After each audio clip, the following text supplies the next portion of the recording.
All right, we're here with Adam Kovacs. See Adam, Joestet.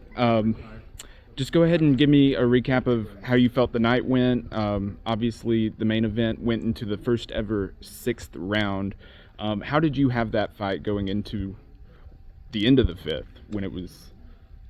Um, I mean, both guys did excellent. They were really, really great. Um, when we finished the fifth round, I felt that Scrivers was more fit. He was more ready to jump in for the sixth round. I think Bruno was slightly better in the early rounds, but then Scrivers took it over, and then the sixth round showed the same thing. It's the same pattern. So I think it was one of the best lightweight fights we've ever had, and you know, for these guys to go there and fight 6 rounds without non-stop punching each other in the head, that was amazing, and the crowd loved it as well. We loved it. So Yeah, it was a great fight. You mentioned that Screevers is likely going to be next in line for the title shot. When Bruno was speaking here, he said he was already looking for another opponent, looking at Gabriel Varga. What do you think about that as a potential matchup? Does that make sense to you? I think Gabriel Varga is gonna fight at the next show, December 17th. I don't think Bruno uh, should fight at the next event because he just fought back to back Right. in KC 35 and 36. So we could see that he's really good. He's up there with the top guys.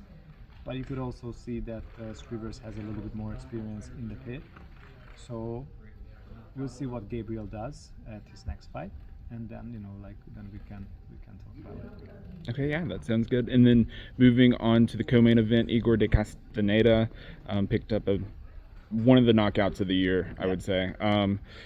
And obviously, after the fight, he called for Ross Levine. Do you see that being the next thing, or do you see that he has to pick up another win or two, or and where does Raymond Daniels fit into all that? Yeah, what's the middleweight title Yeah. picture? No, I mean it's we just got over the event, so I don't know what's next in that regard. But Right. for sure, Igor made a statement. He made a statement, and we'll see what's next for him, for Raymond, and also for Ross. Pretty soon, you guys gonna know. Absolutely. And then, gosh, this is my third event that I've been to, and this is the one. This had the most stoppages out of any of them. Um, I don't know where I'm going with this, but it just seemed like the fighters tonight were more like looking for a finish. Is there anything to be said about that? Like, do you think? I don't know. It's when we did the weigh-ins yesterday, you could feel already there is some animosity there. These guys already understand what's gonna happen here because we had 2 shows already. So also we try to talk to them as much as possible on what we would like to see, how they should fight when they come in. We don't tell them exactly what to do, but we tell them that if they risk a little bit more, if they do more, then it's more likely that they're gonna make it. To the next step. People gonna recognize the league and the fighters as well. And I think step by step we're getting there. And by the way, so before the last 2 shows, we always had 4 or 5 knockouts at each event. So the last 2 was the one. It was the exception. Yeah. Okay, yeah. And then moving down the card, way down the card to Christina. She's had several fights in the pit now, still undefeated. What's her future look like? I know we're still looking to crown some women's champions. What does both women's divisions look like in terms of crowning champions, you think?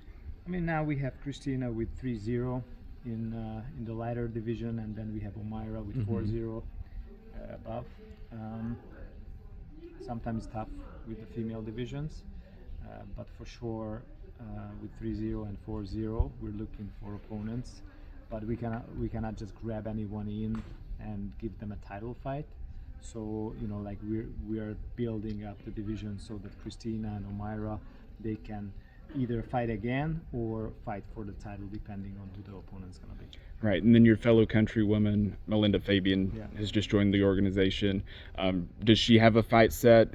Where does she fit into all of this? Yeah, we already offered her a few fights, which she accepted, but then the opponent couldn't make it.